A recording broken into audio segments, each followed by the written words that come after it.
tardes. El motivo de esta reunión es hablar un poco sobre lo que en sus sílabos está como desarrollo humano. Mi nombre es Juan Carlos Ocampo, soy médico psiquiatra, especialista en niños y adolescentes.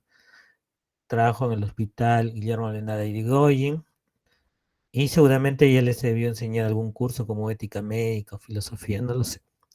Así que un gusto reencontrarnos. Eh, bueno, ¿qué entendemos por desarrollo humano, no? Cuando hablamos del concepto de desarrollo, rápidamente a nuestra mente viene un proceso continuo que tiene un inicio y tiene un final, predecible en ciertos aspectos, en el cual va a transcurrir nuestra existencia, como se ve en esa imagen, ¿no? Eh, Generalmente es así, ¿no? Solo en la película de Benjamin Button primero se nace viejo y luego se muere niño, pero Doctor, realmente... ¿Sí? disculpe, no está presentando o sea, no está pasando las diapositivas. Ah, ¿de verdad? Qué interesante. A ver, vamos a ver.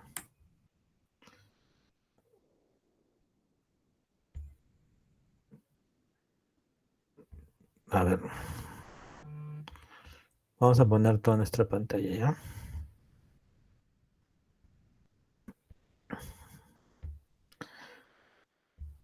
Ahora sí, ¿logran ver mi pantalla?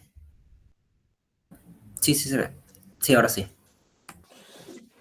Muy bien, entonces ustedes ahí están apreciando en esta imagen lo que sería el desarrollo, ¿no? Desde niños, preescolares, escolares, adolescentes, cuando vivimos la juventud, los que se casan, ¿no? Independientemente que se casen o no, cuando tienen familia, llegan a la plenitud en la madurez de su vida, cuando inicia la ancianidad, ¿no?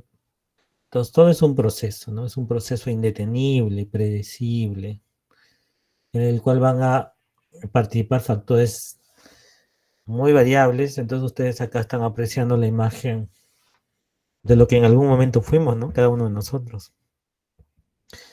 Ya vemos un niñito, ¿no? Que apenas ya puede llorar, uno que está gateando, uno que comienza a dar sus primeros pasos, y las mamás contentas, ¿no? Estas mamás coreanitas.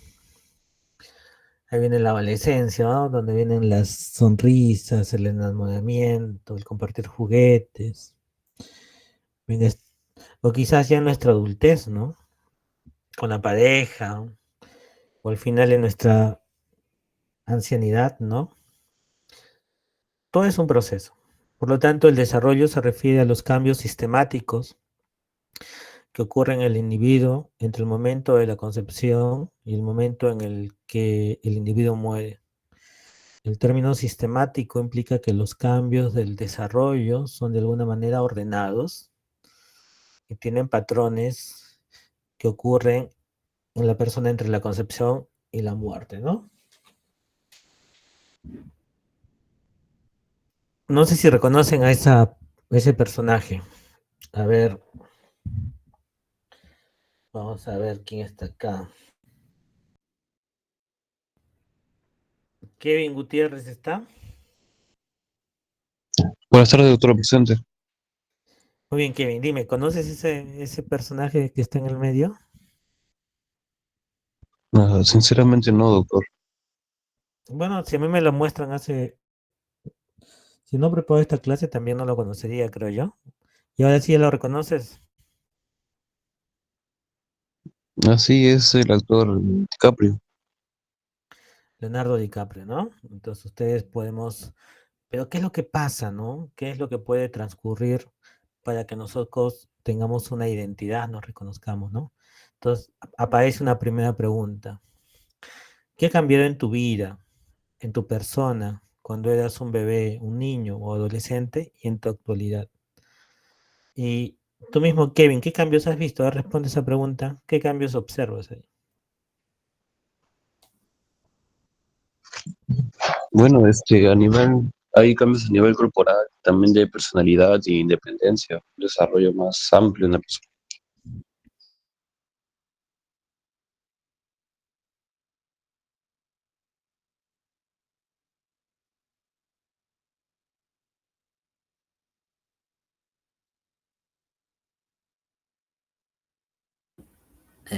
Doctor, no se le escucha. Hola, hola. Ya, ahora sí. Allá. Definitivamente hay cambios, ¿no? Y esos cambios nosotros los podemos apreciar cuando repasamos nuestros libros. No sé si han hecho pediatría o su libro El Nelson, ¿no? Y van a ese acápite donde están los hitos del desarrollo y ahí los van a encontrar, ¿no? Los hitos del desarrollo. Andar sin ayuda a los 13 meses, ¿no? Pero los límites de la normalidad es entre 8 y 18 meses. Tener frases, acercarte y hacer presión con los objetos. Bueno, todos son hitos del desarrollo, pero las características del desarrollo psicomotor tienen estas peculiaridades, ¿no? Generalmente tienen una dirección. Esto lo decían sobre todo unos teóricos, los teóricos más biologicistas, en ese desarrollo cefalocaudal de lo próximo a lo distal, que hay una diferenciación progresiva. Las respuestas se van haciendo cada vez más complejas, ¿no? Para que ustedes puedan almorzar y masticar su rico tacu-tacu, tienen que haber pasado un proceso de maduración, no lo hubiesen hecho a los meses de nacido. Los reflejos primitivos proceden a movimientos voluntarios y el equilibrio, ¿no? El reflejo al modo, etc. El progreso del tono muscular de flexor a un equilibrio flexo-extensor, hay una serie de cambios inevitables y el responsable es nuestro queridísimo cerebro y sus diferentes áreas que van a ser afectadas. Por lo tanto, no es tan sencillo hablar de desarrollo humano, por más que esta niña nos trate de decir, pero puede ser que pase esto. A dormir, Jaime. No. Ya es hora de tu siesta. ¿Te vas a dormir ya? No. Por favor. Vete a dormir un ratito. No. Poquitito. Na, na, na. Na, na, na. Hora de dormir. A dormir, dije. A dormir, dije. No me desafíes.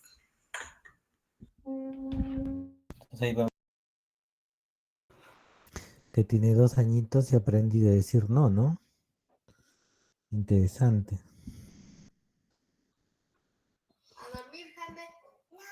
Entonces, aparecen muchas cosas, no solamente los cambios corporales, va a aparecer lo que en ese momento es el sentido de sí mismo, el self, ¿no? Puede aparecer el sentimiento de culpa, ¿no? El self usualmente aparece a los 2 años, la culpa a los 3, discernir entre lo bueno y lo malo, el desarrollo de la autonomía, ¿no? Entonces hay una serie de características que también tienen que ver con cambios psicológicos. Ya es hora de tu siesta. Sin embargo, cuando nosotros nos ponemos a pensar ya en las áreas, aparecen 3 áreas. La del desarrollo físico o sensorio-motor, la del desarrollo cognitivo y la del desarrollo socioemocional. Para mí es importante que ustedes fijen esto porque los teóricos, las personas que se dedican a estudiar desarrollo humano, van a poner énfasis en alguna de estas áreas, ponen la tilde en alguna de estas áreas. Por lo tanto, vamos a ver diferentes modelos teóricos del desarrollo humano con una tendencia o predisposición hacia alguna de estas áreas. Los que ponen predisposición en el desarrollo físico y sensorio motor van a ver cambios en el tamaño y estructura del cerebro, el cuerpo, así como los cambios en la capacidad para manejar nuestro cuerpo y sus procesos biológicos, como los patrones del sueño y la alimentación, ¿no? En cambio, los que ponen énfasis en el desarrollo cognitivo van a ver los cambios en las habilidades y el funcionamiento cognitivo, incluyendo la percepción y el lenguaje. Y los que ponen énfasis en el desarrollo socioemocional van a ver cambios en la capacidad para vincularse afectivamente con los otros, cambios en el sentido conocimiento de nosotros mismos, el desarrollo del self, y el desarrollo de la identidad de género, el desarrollo moral, ¿no? Miren, qué interesante. Entonces yo quiero que ustedes acá presten mucha atención, porque los teóricos se van a inclinar por algunas áreas de sus preferencias. Por ejemplo, cuando lleguemos a desarrollo moral y hablemos de Colbert, ya saben que su área de interés es la socioemocional. hay una serie de etapas del desarrollo, ¿no? Estos son clasificaciones por consenso. Se puede hablar de la etapa prenatal, el marcador biológico es el nacimiento; de la infancia, marcador biológico. eh, Más allá acá hay un marcador cronológico, ¿no? Que son los 2 años. Pero también hay un marcador cognitivo y psicosocial que es el lenguaje y el pensamiento simbólico. Luego está la niñez temprana, a los 6 años, la niñez tardía, que va hasta los 11, donde aparece la pubertad y posteriormente la adolescencia, ¿no? Y acá sucede algo bien interesante porque aparece el razonamiento abstracto. Es por eso que los adolescentes pueden incluso tener rendimientos académicos notables porque ya tienen esta capacidad que tiene que ver con una teoría que es la teoría del desarrollo cognitivo de Jean Piaget, que pasamos de un pensamiento concreto a un pensamiento abstracto, y eso ocurre alrededor de los 12 años. Como no, la juventud, que ha cambiado mucho, se es joven por mucho más tiempo. Antes ya llegabas a los 40 años y estabas entrando en la madurez, pero ahora ¿cómo es, no? La parte social también influye sobre las características biológicas. Y la tercera edad, que también se ha extendido. Antes, hablar ya de tercera edad a los 60 años puede ser sinónimo de que te manden un adjetivo calificativo, ¿no? Si ustedes ven al actor que hace Daniel San en Karate Kid, el hombre tiene más de 60 años, pero pelea como un jovencito. O el mismo Tom Cruise, ¿no? Que tiene más de 60 años, pero difícilmente a esa edad los podríamos llamar abuelos, ¿no? Con la concepción que tenemos. Entonces, también el ambiente, el contexto, las circunstancias influyen. Acá tenemos una ceremonia, que es la ceremonia del Sari en la India, donde esta jovencita al cumplir 12 años, la visten con estos telares multicolores y estos lienzos, aretes, joyas, que representan que se ha vuelto adulta y que está lista para la procreación. Más o menos para que tengan, es un hito, ¿no? Es como nosotros haciendo un paralelo a los 15 años. Ahí no existe la fiesta de los 15 años, pero existe esta ceremonia en algunos lugares de la India que se llama el Sari, ¿no? Pero este desarrollo humano no necesariamente es manso, sino puede ser tortuoso, como el río Amazonas, y generar conflictos, como lo está generando actualmente con la frontera entre Perú y Colombia, ¿no? En la isla Santa Rosa, que le están reclamando los colombianos. Bueno, igual es este desarrollo, puede tener momentos muy tortuosos e intensos. Por lo tanto, ¿qué factores influyen en el desarrollo? Y la respuesta refleja rápidamente factores ambientales y factores biológicos. Cuando hablamos de factores biológicos, hay que siempre darle lugar a los factores genéticos que generan esas influencias específicas en la especie, ¿no? Que compartidas por todos los miembros de una especie. Por ejemplo, los recién nacidos son atraídos a los rostros humanos. Yo no sé si ustedes se han percatado de eso, pero a un recién nacido le atrae ver el rostro, como que te miran fijamente. Cualquier rostro, ¿eh? Pero también suelen haber algunas características específicas de cada persona, como por ejemplo el temperamento. Esos son factores muy genéticos, pero que hay que tomarlos en cuenta. Miren, ese niño está medio enojado, el otro está risueño. Los factores ambientales también, ¿no? Hay algunos que son comunes a la especie. Por ejemplo, no podemos escapar ninguno de nosotros, ni los animalitos, de la ley de la gravedad o la ley de causalidad de Piaget. Hay una necesidad de la especie de un cuidador adulto para sobrevivir y relacionar con nuestra psicología. O sea, hay cosas permanentes, ¿no? Entonces, hay algo que si viviésemos en otro planeta pues no estaría presente. Pero también tenemos unas circunstancias, como decía Ortega y Gasset, yo soy yo y mis circunstancias, y si no la salvo a ella, no me salvo yo.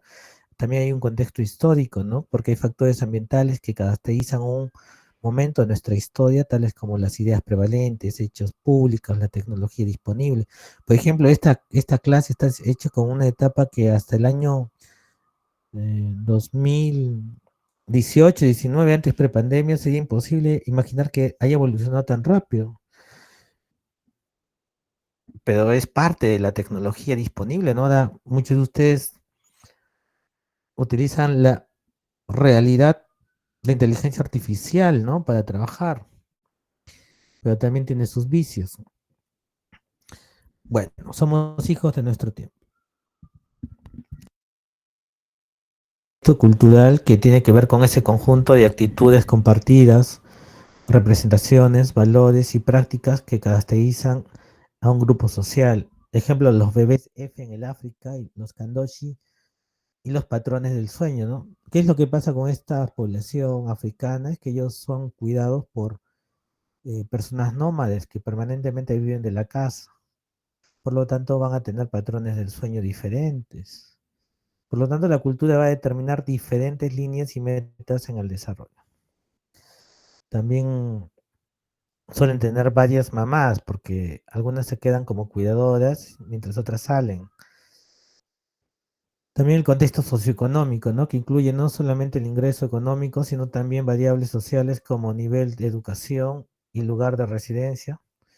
Se manifiesta en tipo de nutrición, condición de vida, estética, cultura, la nutrición e inteligencia y el desarrollo de la marcha. El contexto familiar, que es un sistema dinámico donde cada miembro influye sobre el otro, ¿no? Ustedes pregúntense cuánto influyó el padre en sus carreras. ¿Alguno de ustedes es médico o está estudiando medicina? Porque el papá, el hermano, el tío, el primo estudió medicina.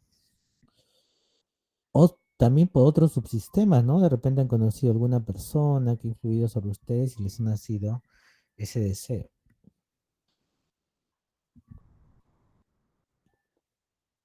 Por lo tanto, hablar del desarrollo humano es hablar de varios niveles, ¿no?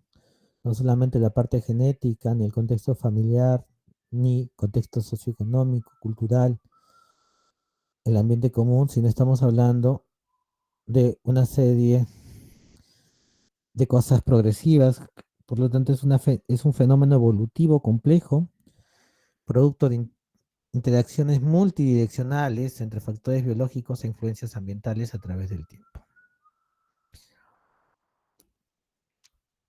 Una ramita, ¿no? Con su raíz.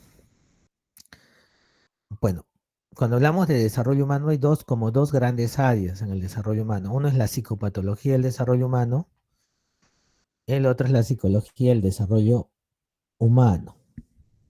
Bueno, ambas la van a conocer, ¿ah? Ustedes todavía estamos en las clases teóricas donde vemos la parte más característica del desarrollo humano normal, pero pronto ya están entrando a la psicopatología. Acá les traigo algunos estudios interesantes con poblaciones generacionales en cortes, ¿no? Para que ustedes vean en relación al desarrollo, ¿no? En niños. Hay uno en el cual participa Perú, que es en el estudio de los niños del milenio, que es un estudio que se realiza en otros países como Etiopía, India, Vietnam, y busca entender las causas, correlatos y consecuencias de la pobreza en el desarrollo de los niños, así como los efectos de las políticas en el bienestar de la niñez. En cada uno de los países participantes se está siguiendo la vida de dos grupos de niñas y niños durante 15 años. La investigación se realiza mediante encuestas y entrevistas a niñas y niños de la muestra, así como a padres, voceros de sus comunidades. Muy bien, entonces vamos a ver, ¿no? Este estudio se ha extendido, tenía que haber acabado en el 2018, pero sigue, ¿no? Incluso tuvo su ampliación hacia el 2022, pero sigue. Lo pueden utilizar, es una base abierta. Luego tenemos las teorías del desarrollo. Y esta es la parte neurálgica de esta clase, ¿no? Como yo les dije en su momento, los diferentes teóricos van a poner énfasis dependiendo de las áreas que les genera mayor atracción, ¿no? El área cognitiva, el área socioemocional, la física, no lo sé.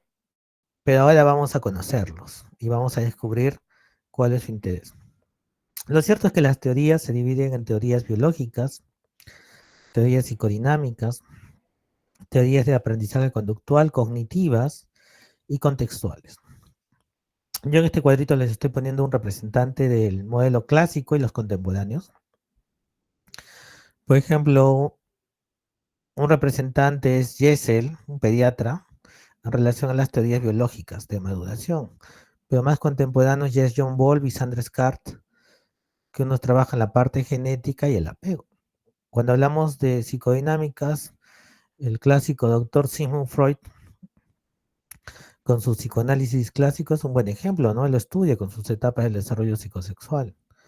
Pero ya más modernas tenemos a Erik Erikson con su teoría del desarrollo psicosocial. Luego en aprendizaje conductual vamos a tener algunos representantes muy conocidos como Watson y Skinner, pero también vamos a tener a unos más actuales como Albert Bandura, que recientemente falleció hace no mucho, el 2021, ¿no? En plena pandemia. También vamos a tener representantes cognitivos como el genial Jean Piaget con su teoría constructivista. Y en temas contextuales vamos a tener el modelo sociocultural de Vygotsky. Este hombre también fue genial, ¿no? Lev Vygotsky, el ruso, jovencito, falleció. Lamentablemente, pero dejó bastante profundidad en su trabajo. Y la teoría ecológica de Uriel Bronfenbrenner, ¿no? Que es un personaje que lo vamos a analizar en su debido momento más adelante. Ahí seguimos con las teorías del desarrollo. Bueno, ahí tenemos a... Las teorías biológicas han sido influenciadas por Darwin.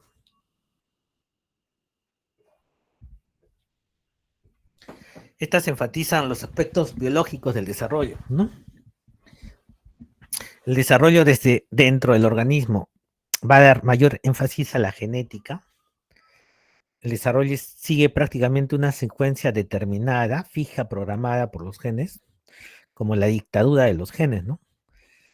Y ahí tenemos la teoría maduracional de Jessel. Pero otras más populares y actuales es la teoría de John Bowlby, ¿no? Ahí lo están viendo a Arnold Jessel, un pediatra norteamericano que es bien famoso por la creación de la cámara Jessel. No sé si ustedes saben que existe una rama de la medicina que es la medicina legal y en la psiquiatría lo que se llama la psiquiatría forense. Ambas trabajan con una cámara que se llama la cámara Jessel, que es como un vidrio a través del cual solamente se puede observar desde afuera hacia adentro y no desde dentro hacia afuera. Muy buena para realizar interrogatorios, sobre todo a personas que sufren abuso sexual. Bueno, este mismo Arnold Jessel, que era un hombre muy curioso, intuitivo y creativo, nos va a traer la teoría maduracional de Jessel y nos dice que el principio inherente a todo desarrollo es la maduración o crecimiento, que la maduración es tanto física como mental y sigue una secuencia fija determinada por nuestra genética. La secuencia nunca varía, lo que varía es la velocidad. La maduración mental supone la adquisición progresiva de nuevos patrones conductuales. Observa algunos principios del crecimiento, ¿no? Y dice, hay una asimetría funcional. Según Jessel, éramos más efectivos si enfrentábamos al mundo desde un ángulo, un ojo o una mano dominante. Por eso somos zurdos o somos derechos, ¿no? Tiene su razón de ser. Va a ayudarnos en nuestra ser personas más diligentes y efectivos. Otro criterio es el entregimiento recíproco, proceso por el cual la bilateralidad genera tendencias hacia una organización, ¿no? La autorregulación, los mecanismos del desarrollo regulan su propio crecimiento y funcionamiento. Eso también lo apreciaba, por ejemplo, ¿no? Cuando uno se acerca bruscamente al rostro de un niño, el niño puede al inicio tolerarlo, pero luego entra en llanto y desea que se aleje, ¿no? Entonces ahí va a haber como una regulación en relación a los estímulos, ¿no? Que pueden saturarlo. Son observaciones de el doctor Jessel. John Bowlby y su discípula Mary Ainsworth van a hablarnos sobre la teoría del apego, como se ve en esa imagen, ¿no? Que está un niñito echado sobre el dorso de la madre, o el pecho, perdón, de la madre. En esta teoría del apego, el apego es el primer vínculo entre la madre o primer cuidador y el bebé determinado filogenéticamente, que es importante porque asegura la supervivencia de nuestra especie. El bebé y la madre cuentan con conductas innatas que fomentan el apego. En el bebé el llanto, la sonrisa, proporciones de la cara, pausas de mamar. La madre tiene un sistema de apego y de protección a través de su correlato con las oxitocinas, los opiáceos. Esto no es casual, ¿no?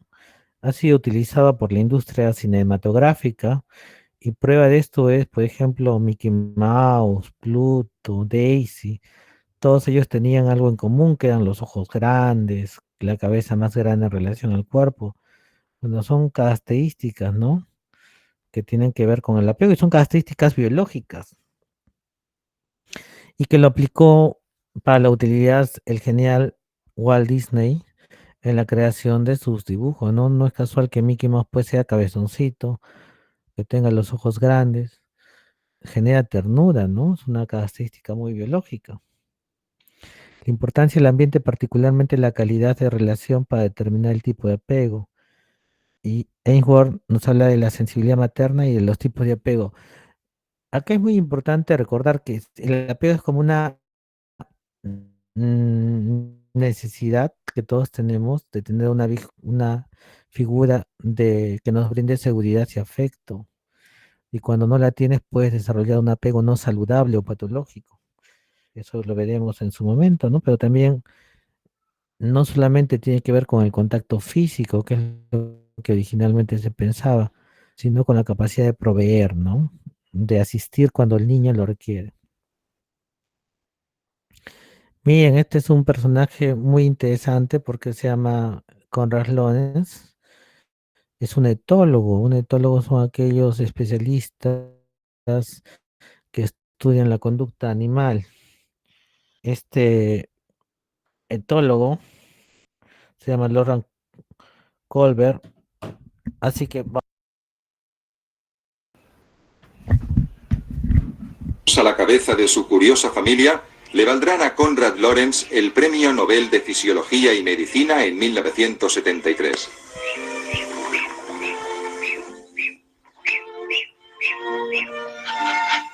Este pato ha sido aislado desde su nacimiento de otros miembros de su especie, con lo cual solo conoce a otra criatura, Lorenz. El genio se convierte desde el principio en el único objeto de su atención.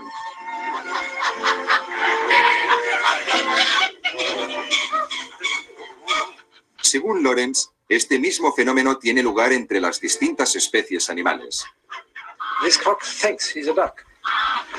And the cock, on the other hand, became firmly fixated on ducks. So with this, see this cock, the cock always in company, always trying to force his company on ducks and even courting ducks.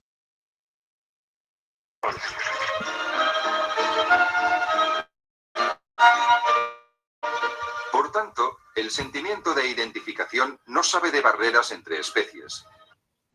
muy bien, entonces ven este concepto que en su momento Lawrence Corran lo llamó la impronta, pero que John Bowlby lo utiliza como la teoría del apego, ¿no? Bueno, acá tenemos otra característica que tiene que ver más con qué es lo que entendía Sigmund Freud ya en el modelo lo que es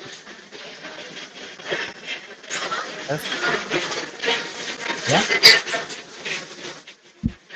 Apaguen su micro, por favor. A ver, ¿quién está?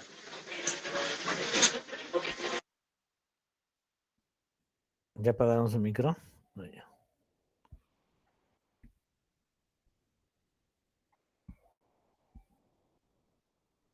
Muy bien.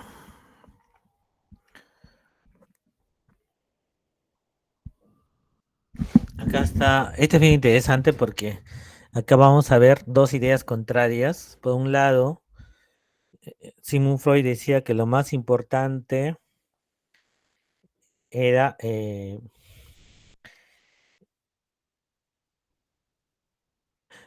criticaba, ¿no? Que lo más importante para el cuidado, era el tema de proveer alimentos. Sin embargo, Harlow hace este experimento. A ver, véanlo.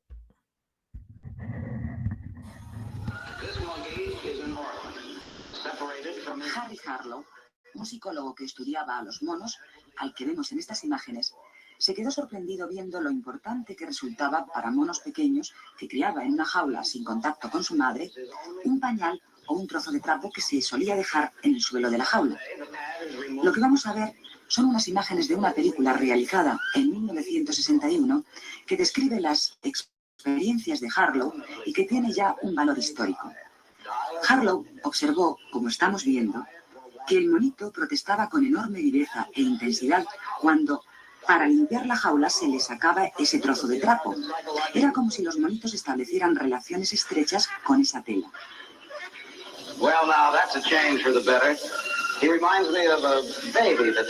Estas observaciones llevaron a Harlow a tratar de investigar la importancia que podría tener ese elemento aparentemente tan niño, tan irrelevante, para las necesidades básicas del mono, que por otra parte estaban perfectamente atendidas en el laboratorio.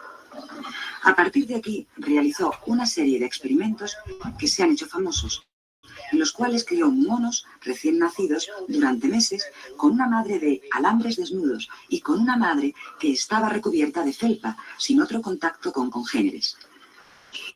El muñeco, que era simplemente de alambre, tenía un biberón que proporcionaba toda la alimentación a los monitos. Por el contrario, el muñeco, que estaba cubierto de felpa, no proporcionaba ningún género de alimento.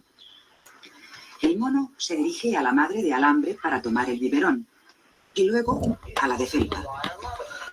Harlow encontró que los monitos permanecían 17 horas por término medio subidos a la mona de felpa y solo una, lo necesario para comer, subidos a la de alambre.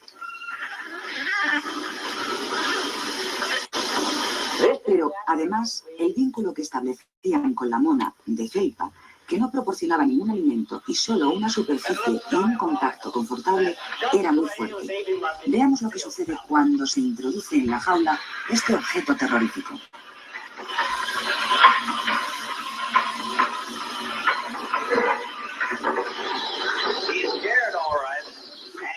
El mono corre a su madre de felpa y de ella obtiene la seguridad y la protección que necesita. Es más, la mona de felpa constituye una base segura que le da confianza y le permite amenazar al intruso, como una auténtica madre. Incluso la relación se mantiene durante mucho tiempo. Este mono, ya más grande que los anteriores, aunque todavía joven, ha estado separado de su madre durante 6 meses sin verla nunca, y de esta forma tan expresiva le manifiesta su cariño al encontrarse con ella. 6 months away from her, having no way weakened the tie between this infant and his mother. Le van a permitir que les muestre todavía unas imágenes más, nuevamente de una situación de miedo. Vamos a ver a un mono que se ha criado con una madre de felpa, que corre a refugiarse en su madre cuando aparece el objeto que asusta, y uno que se ha criado sin ningún tipo de madre. Vemos el desamparo de este último, que solo puede acurrucarse en el suelo y mostrar conductas que nos recuerdan las de los niños autistas. De estas experiencias parecía desprenderse entonces que la necesidad de contacto físico, de calor, de sentir el contacto con otra piel, era algo básico y que el amor no se establecía a través de la alimentación.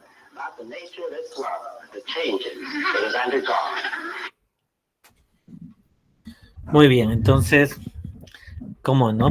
Van cambiando las interpretaciones dependiendo de los aportes que te van dando los teóricos.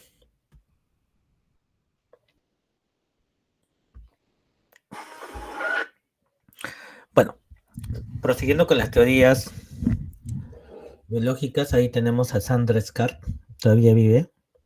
Bueno, al menos es lo que he podido informarme. Ella nos va a hablar sobre la teoría genética cómo se combinan los genes y el ambiente para producir el desarrollo humano. Según Scar, la genética del individuo, su genotipo, se determina el ambiente que recibirá. Hay una correlación entre genes y ambiente. No una interacción, sino una correlación, ¿no? Y lo que dice es que el individuo construye su propio ambiente de acuerdo a su genotipo. Las personas seleccionan activamente su ambiente de acuerdo a sus intereses, talentos y personalidad. Por ejemplo, no es casual que ustedes estudien con ustedes, ¿no? Porque hay intereses y hay talentos que coinciden. Las respuestas de los demás son incitadas por las características de la personalidad del niño. El ambiente que proporcionan los padres es también determinado por sus genes. Y hay una frase que dice que quien con lobos anda, aullar aprende, ¿no?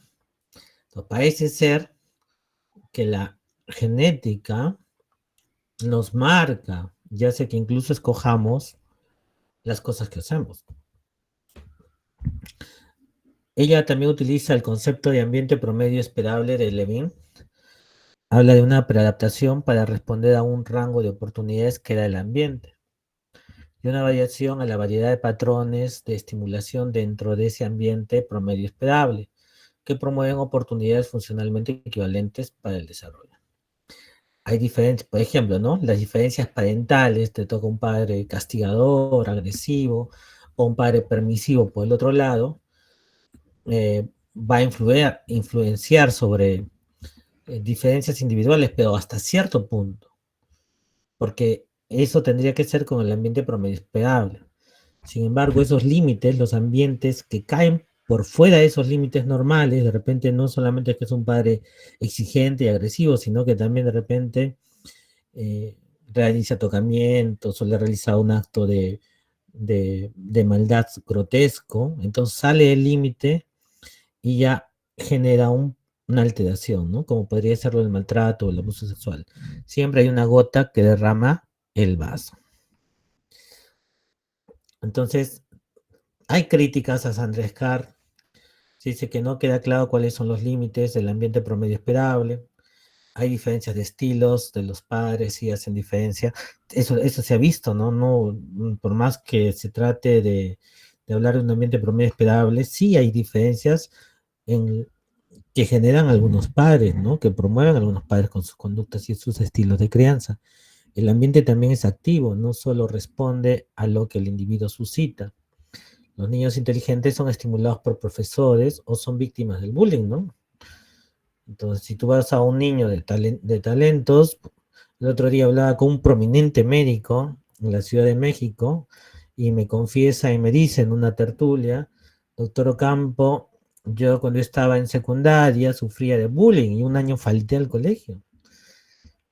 Y mi padre no se enteró hasta que se enteró y tuve que dar los exámenes en forma aplazada, finalmente culminé el colegio. Pero el bullying, ¿no? Yo aprendía muy rápido y creo que saber las cosas hacía que me genese rechazo. Entonces, sí hay una influencia en el ambiente sobre el individuo, ¿no? Ya hablando de las teorías psicodinámicas, son un cuerpo de conocimientos en constante evolución que se origina con la figura gigantesca de Sigmund Freud. Se interesan por la psicopatología, las concepciones del desarrollo, se elaboran para comprender el origen de la psicopatología, los sueños, ¿no? Los sueños, cómo marcan los sueños, ¿no? Ahí está Freud, este genial hombre, uno de los maestros del misterio, nos aporta el modelo mental donde da espacio al inconsciente. Imagínense ese concepto de inconsciente, ¿no? Algo que nosotros no podemos reconocer, pero que influye sobre nuestras vidas. La importancia de las experiencias tempranas y de la historia personal para el desarrollo de la psicopatología. El presidente actual, el doctor Cabrejos, de la Asociación Psiquiátrica Peruana, es un prominente psicoanalista, ¿no? Pero para ser psicoanalista tienes que adaptar la idea del inconsciente, ¿no? Qué fuerte, ¿no? Qué fuerte, qué interesante.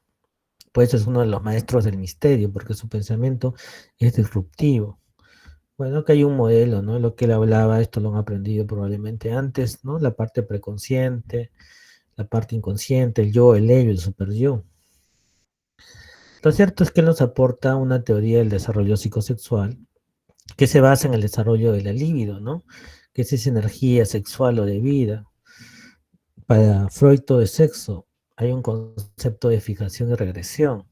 Hay etapas de acuerdo a la zona erógena, que estas zonas erógenas suelen tener esa carga, esa tensión libidinal. La primacía de determinada zona erógena se va a dar por el desarrollo, por su desarrollo, por sus años. Y eso es lo que él va a conocer como la teoría del desarrollo psicosexual. Por eso tenemos etapas como la etapa edal de 0 a 18 meses, donde la energía libidinosa va a estar en la boca, y una alteración en esta etapa puede generar dependencia, como el alcohólico, ¿no? Devorar el objeto, poseerlo, ¿no? La etapa anal, entre 18 meses y 3 años, ¿y para qué sirve el ano? Para controlar, ¿no? Retener o expulsar la materia fecal. Por lo tanto, eso tiene que ver con conductas de control y descontrol, con el orden, ¿no? Con la limpieza frente al caos o con la impulsividad. Bueno, está la etapa fálica, que es de 3 a 6 años, que tiene que ver con los genitales y el complejo de Edipo, con lo que eso significa, ¿no? Y su análogo, que es el complejo de Electra. La latencia entre 6 y 11 años, que son impulsos que transforman las actividades socialmente aceptables, ¿no? En este momento los jovencitos es donde sacan sus mejores calificaciones.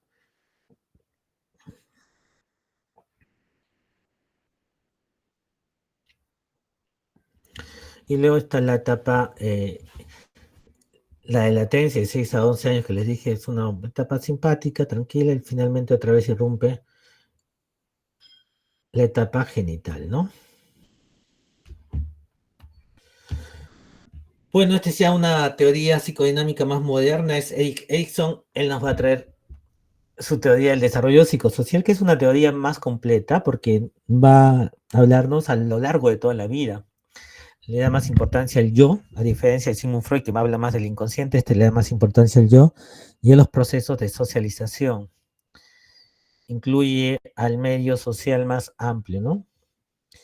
El desarrollo como progresiva solución de conflictos. Durante nuestro desarrollo vamos a tener una serie de conflictos que tenemos que superar para evolucionar.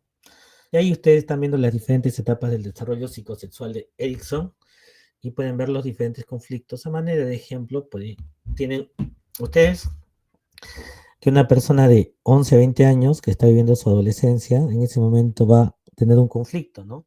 Se va a preguntar quién es, cuál es su identidad, o podría estar confundido. Si logra superar este conflicto, pues ya tiene una respuesta para cuál es su identidad, pero si no, va a estar muy confundido, ¿no? Entonces, ¿esto qué ocasiona, no? Por ejemplo, el adolescente a esta edad suele tratar de diferenciarse de las figuras que usualmente son su medio, ¿no? Entonces suelen tener acá los típicos comportamientos rebeldes del adolescente, ¿no? Rebeldes sin causa. Luego las teorías del aprendizaje. Las teorías del aprendizaje ya más tenemos el conductismo, el condicionamiento operante, el aprendizaje social. Acá ya más externo, ¿no? Por ejemplo, en el conductismo, ahí ustedes tienen, a ver, veamos este videito para ver conductismo de Watson.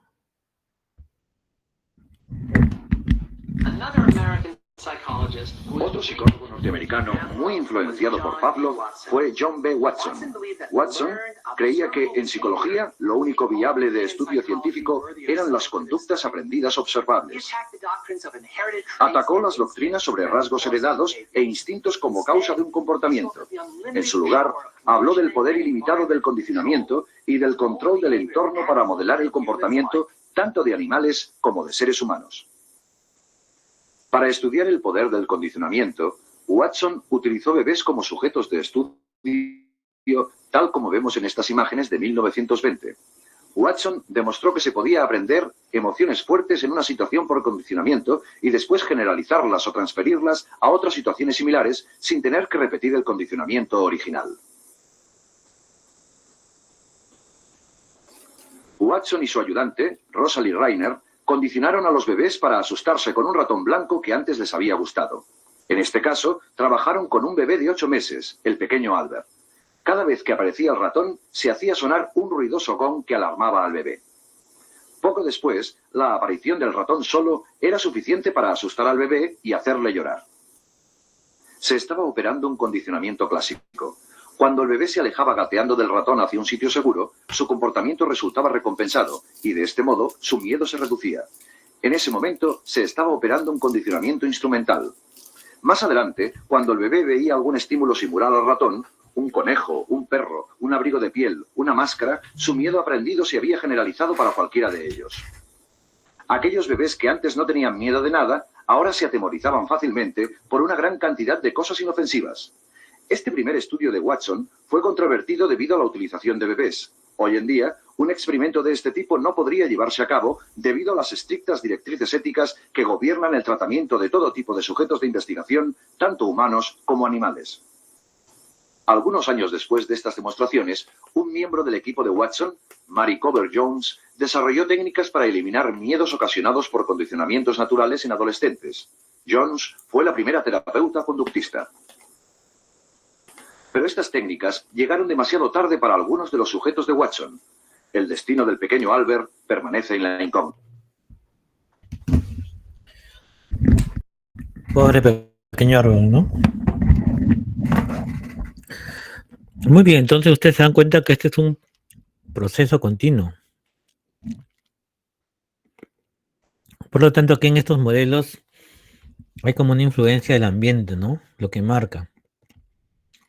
Es como una tabla rasa, donde es la experiencia la que genera la modificación de la conducta. Otro psicólogo norteamericano muy influenciado por Pavlov. A ver, veamos este videíto de el aprendizaje operante de Skinner. Como la mayoría de los seres vivos, la paloma asocia enseguida el accionar la palanca con la recompensa. Pero cuando un temporizador suelta una semilla de forma automática cada 20 segundos, la paloma se pregunta: ¿qué he hecho yo para merecer esto? Si en ese momento estaba aleteando, continuará aleteando, convencida de que sus actos tienen una influencia decisiva en lo que ocurre. Oficialmente llamada cámara de condicionamiento operante, la caja de Skinner es uno de los inventos más conocidos en la historia de la psicología. Se creó con el objetivo de demostrar que se podía inducir y modificar el comportamiento de un animal mediante estímulos externos. Muy bien, entonces es el reforzamiento y el castigo, ¿no? Reforzamiento aumenta la conducta, algo positivo, disminución de algo negativo, y el castigo disminuye la conducta, algo negativo o reducción de algo positivo. Como la mayoría de los seres vivos. Acá tenemos el aprendizaje social de Albert Bandura. Como les dije, falleció en el 2021. Para él, la importancia de la observación e imitación de la conducta como mecanismo de aprendizaje. Eran componentes de aprendizaje por observación.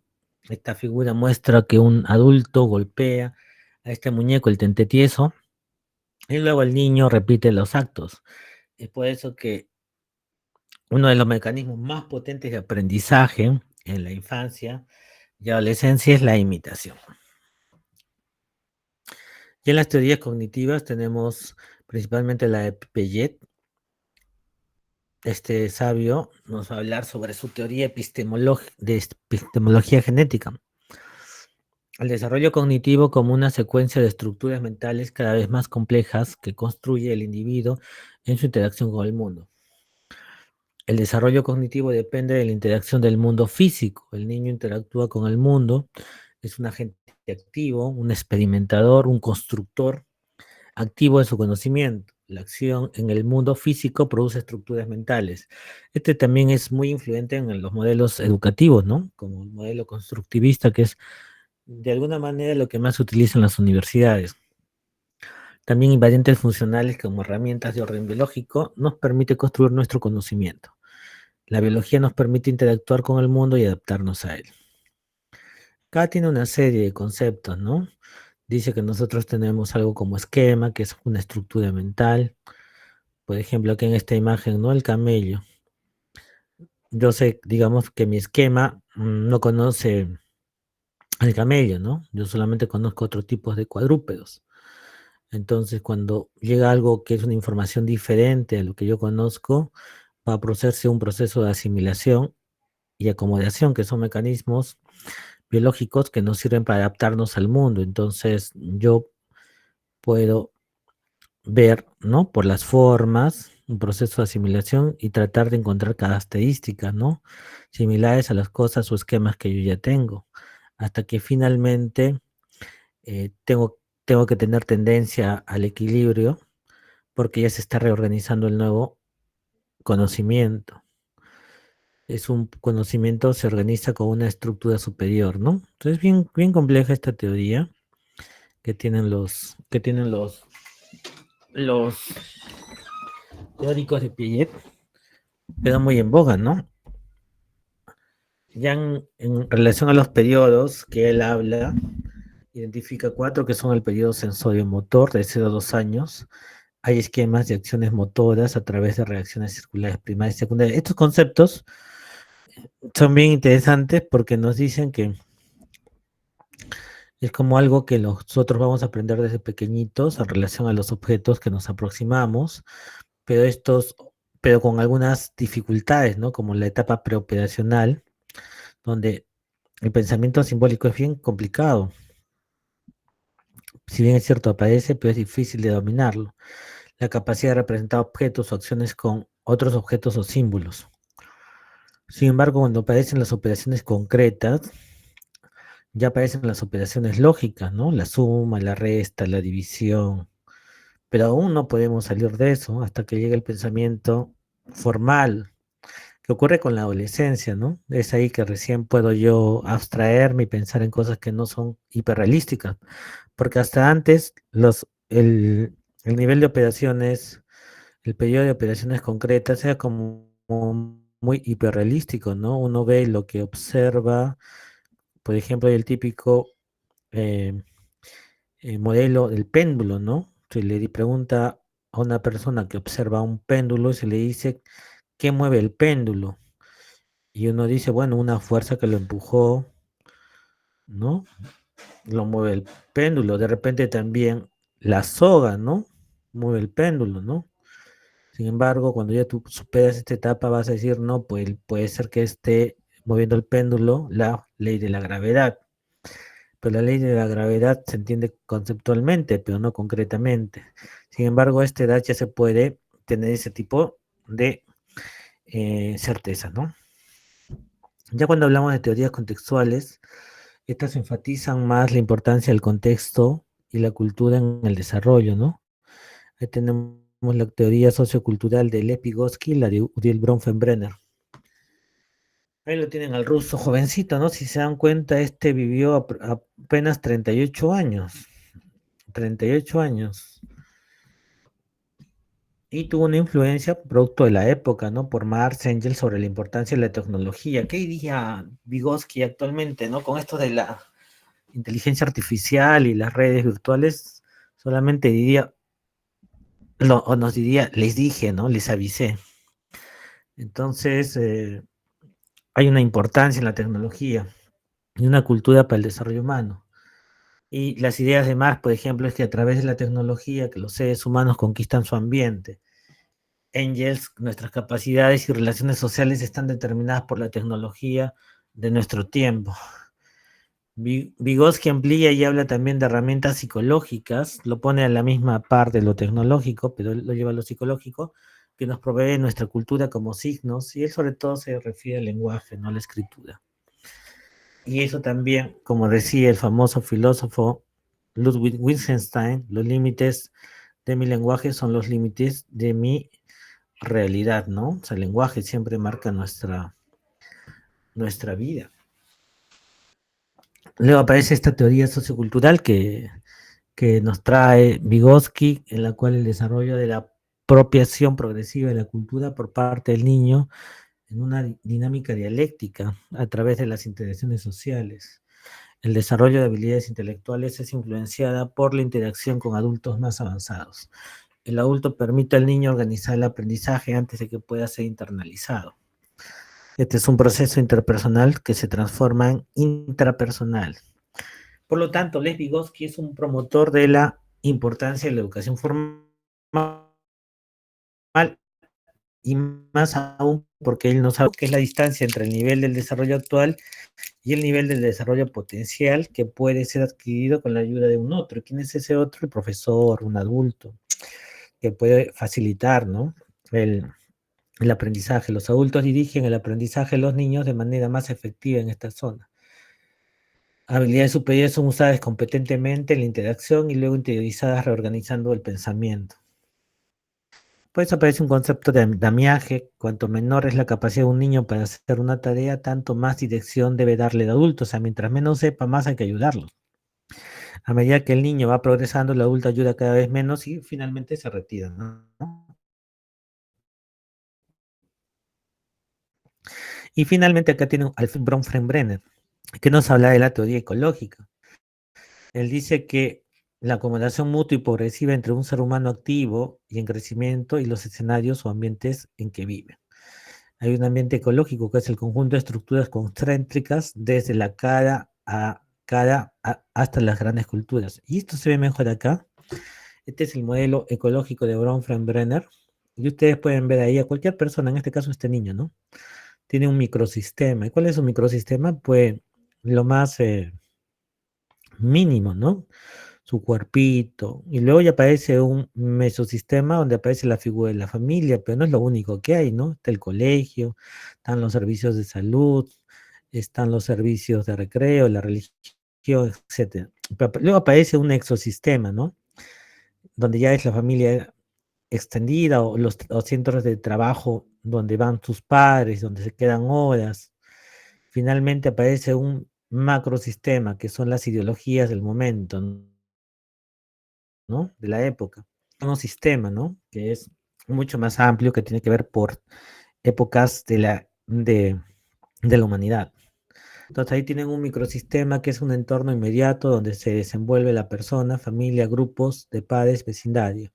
Mesosistema, las interrelaciones de dos o más sistemas cuando los padres coordinan acciones como con los docentes, ¿no? Exosistema, uno o más entornos que no incluyen a la persona en desarrollo, pero afectan indirectamente. Por ejemplo, en este momento quizás ninguno de nosotros estamos funcionando como un mesosistema ahorita, pero en este momento están ocurriendo cosas que escapan de nosotros, pero que tienen que ver directamente con nosotros, ¿no? De repente lo que están haciendo los congresistas, etcétera. Finalmente, los macrosistemas, que son sociedades, culturas, comunidades que comparten sistemas de creencias, valores, incluso la situación económica, ¿no? Así que esta mirada ecológica amplia, integral, es una mirada bien interesante, Lauriel Bronfenbrenner. Bueno, yo voy a terminar esta presentación con la foto de nuestro querido, estimado, apreciado y admirado Carlos Alberto Seguín, a propósito del aniversario de Arequipa, que ha sido el 15 de agosto. Él es arequipeño, pero también es un gran escritor y nos decía que toda relación humana comienza con una en contra, que es una lucha por proteger al propio yo frente al otro. Si se logra superar ese en contra, se habrá producido el encuentro, que no puede ser distinto del amor. Muchas gracias.